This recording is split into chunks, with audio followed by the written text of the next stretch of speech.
میں تقریباً 25 سال سے اللہ کے راستے میں نکلا ہوا ہوں۔ ایک زمانہ تھا فلائٹ کے اندر کتابیں پڑھنے والے ہوتے تھے، ٹرینوں کے اندر کتابیں بکتی تھی۔ اب کوئی بھی کتاب لے کے نہیں بیٹھتا، ہر آدمی موبائل لے کے بیٹھا ہوا۔ میرے دوستو، وہ بھی کیا دور تھا جب ہم کتابیں پڑھا کرتے تھے۔ کہیں سفر میں جائے یا کہیں پر بیٹھے ہو، کتابیں پڑھنے کا معمول ہوا کرتا تھا۔ لیکن اس موبائل کے فتنے نے ہمیں اس سے دور کر دیا۔ اس بیان کلپ میں حضرت مولانا صلاح الدین سیفی نقشبندی صاحب دامت برکاتہم نے اس دور کو یاد کر کے کتنی بہترین نصیحت فرمائی۔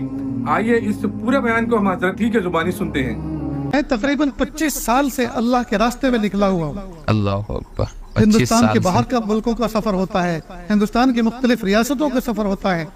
ایک زمانہ تھا فلائٹ کے اندر کتابیں پڑھنے والے ہوتے تھے، ٹرینوں کے اندر کتابیں بکتی تھی، ٹرینوں کے اندر کتابوں میں مصروف رہتے تھے، کتاب نہ پڑھے تو اخبار لے کے بیٹھتے تھے۔ اب کوئی بھی کتاب لے کے نہیں بیٹھتا، ہر آدمی موبائل لے کے بیٹھا ہوا۔ اب پڑھنے کا زمانہ ختم ہو گیا، اب دیکھنے کا دور شروع ہوا ہے۔ اس موبائل میں کوئی گیم دیکھ رہا ہے، گیم کھیل رہا ہے، کوئی فلمیں دیکھ رہا ہے، اور نہ جانے کیا کیا تماشے ہو رہے ہیں۔ گھروں کے اندر لوگوں کے گھر جاتا ہوں، بہت سے گھروں کے اندر آباء و اجداد کی لائبریریاں ہیں، لیکن کتابوں کی وضع قطع بتاتی ہے کہ مہینوں ہو چکے ہیں، سالوں ہو چکے ہیں، ان کو کسی نے چھوا تک نہیں، ان پر گرد جمی ہوئی ہے۔ پیارے طلبہ عزیز، کتابوں کو پڑھیں، ان سے آپ کو اللہ تعالیٰ نور عطا فرمائیں گے، اور جتنے نیک دل لوگوں کی کتابیں آپ پڑھیں گے، ان کی کیفیات آپ کے دلوں کے اندر منتقل ہوگی۔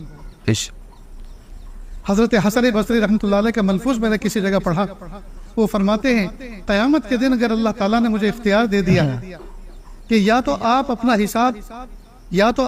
حساب اپنی والدہ سے کرا لو یا مجھ سے کرا لو، میں آپ کو اختیار دیتا ہوں، تو حضرت حسن بصری رحمۃ اللہ علیہ فرماتے ہیں کہ میں اپنی والدہ پر اپنے رب کو ترجیح دوں گا، اس لیے کہ میرا رب 70 ماؤں سے زیادہ مجھ پہ مہربان ہے۔ اللہ اکبر۔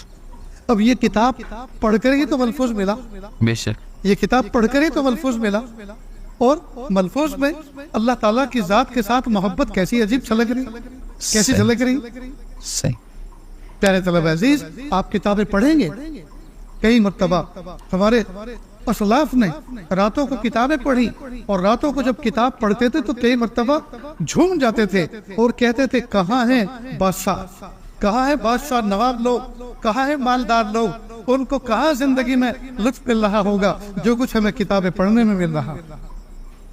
کتابیں پڑھ کر ان کے دل کی رگی کھلتی تھی، ان کا دماغ روشن ہوتا تھا، اللہ کی ذات پر یقین ہوتا تھا، جی، روح کو بالغگی اور روح کو عروج ملتا تھا۔ لیکن یہ کب ہوگا؟ جب کہ ہم اپنے اسلاف سے جڑیں، اپنے اسلاف کے ساتھ تعلق رکھیں، اور ان کی اسلاف کی نگرانی میں ہم مطالعہ جاری رکھیں۔ پھر دیکھیے اللہ تعالیٰ علم نافع عطا فرمائے، اور علم نافع کہتے ہی اس کو ہے جس علم کے بعد عمل کی توفیق ہو جائے، وہ ہے علم نافع۔ صحیح۔